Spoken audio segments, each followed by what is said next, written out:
es mejor para el pueblo, para los ciudadanos mexicanos, que el gobierno sea el dueño de las empresas eléctricas o que las empresas particulares, ya sean nacionales o extranjeras, sean dueñas de la energía y que sean las que la surtan al pueblo? Primero hay que aclarar que las empresas estatales no son del pueblo.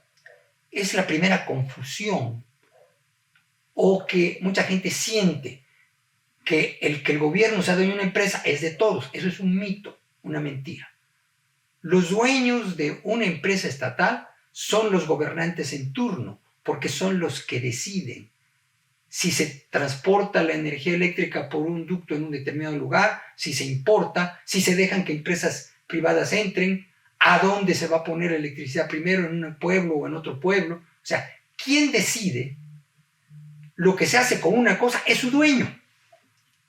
Una cosa es el testimonio de quién es el propietario ante un notario público, y otra cosa, quién sea el verdadero dueño.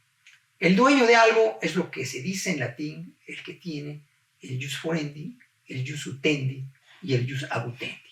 El derecho de usar, de disponer de un bien. Y ese es el dueño, independientemente del título de propiedad. Pero se engaña a la gente cuando se dice que las empresas estatales son del pueblo. No, son de los gobernantes, son quienes se fijan su sueldo, son quienes reciben los subsidios o disponen qué hacer con las ganancias. Una vez dicho esto, también hay otro mito o mentira. El que un gobernante o el que un gobierno sea el dueño de la electricidad, de las compañías eléctricas, garantiza la soberanía nacional. Y esto es falso. En 1960 se estatizó las compañías eléctricas, en parte por problemas sindicales. El gobierno se convirtió en dueño. De ahí para adelante, el gobierno ha subsidiado, antes recibía impuestos de las compañías eléctricas. Una vez siendo el dueño, tiene que dar subsidios a las compañías eléctricas. Y llegó el momento en que no era posible que el gobierno pudiera destinar tantos recursos para subsidiar a la compañía eléctrica. Por ejemplo, en el 2020 fueron 68,000 millones de pesos de subsidios. Presupuesto equivalente a algunas secretarías de Estado o a algunos estados de la República. Los privilegios que tienen los trabajadores de la CFE, la forma en que reciben el dinero una vez que se retiran, las jubilaciones. Ya la CFE no las paga, las pagamos nosotros a través de nuestros impuestos. O sea, la CFE técnicamente está quebrada, porque no tiene para pagar sus jubilaciones, no tiene para pagar todos sus gastos. Entonces necesita dinero de los impuestos. Es una carga para el país. Y otra cosa es también que la falta de eficiencia hace que tengan que utilizar energías sucias. ¿Cuáles son las energías sucias? Por ejemplo, el combustóleo y el carbón. Más del 80% del carburante de la energía para la energía eléctrica viene de energías sucias. Por una reforma, el sexenio pasado, se permitió a los particulares empezar a producir electricidad para disminuir la necesidad de importar.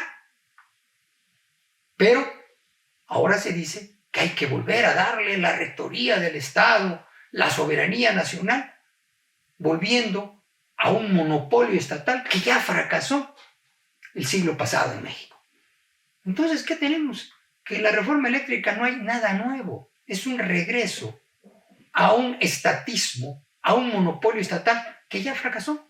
Y el problema es cuando quienes están encargados de esto anteponen una ideología que ellos se llaman de izquierda, en que impulsan el capitalismo de Estado, porque esa es la cuestión. ¿Qué es mejor? ¿Un capitalismo de Estado o un capitalismo en que muchas empresas puedan producir algo? Y en el caso de la electricidad, lo que se busca con esta reforma es darle otra vez al Estado la arbitrariedad a los funcionarios públicos de decir a quién le transportan la electricidad, quién puede importar electricidad, qué empresas pueden producir electricidad, a lo que quiera el director o los directores de la CFE. Y esto rompe con la seguridad jurídica, con el Estado de Derecho. Cuando un funcionario público, no el Estado, porque el Estado es una abstracción, un funcionario público es el que decide a quién le van a comprar electricidad. Entonces tenemos que esta reforma energética, sintetizando, primero, aumenta los costos de generar electricidad.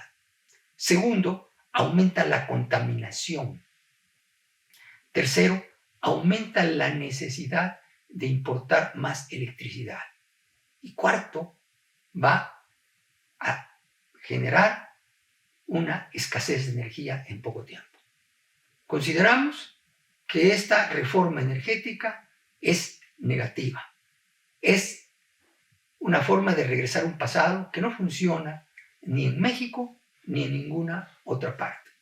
Por ello, recomendamos que no se haga esta reforma energética, que al contrario, haya mayores garantías para que venga más inversión, para que tengamos más electricidad, para que haya competencia entre quienes ofrecen electricidad y que dependamos menos del extranjero. Ya de por sí, una gran parte de la energía eléctrica que consumimos es importada de los Estados Unidos. ¿De dónde? De empresas privadas que ganan dinero y exportan a México. Y las empresas de México tienen mayores costos, pierden dinero y no pueden hacer frente a la demanda nacional. Como mexicanos debemos de tener claro hacia dónde nos lleva esta reforma eléctrica. No da ninguna nueva ventaja a los ciudadanos, al pueblo. Lo único que hace es concentrar más poder económico y más poder de decisiones en los altos funcionarios públicos, que son los dueños sexenales de la CFE.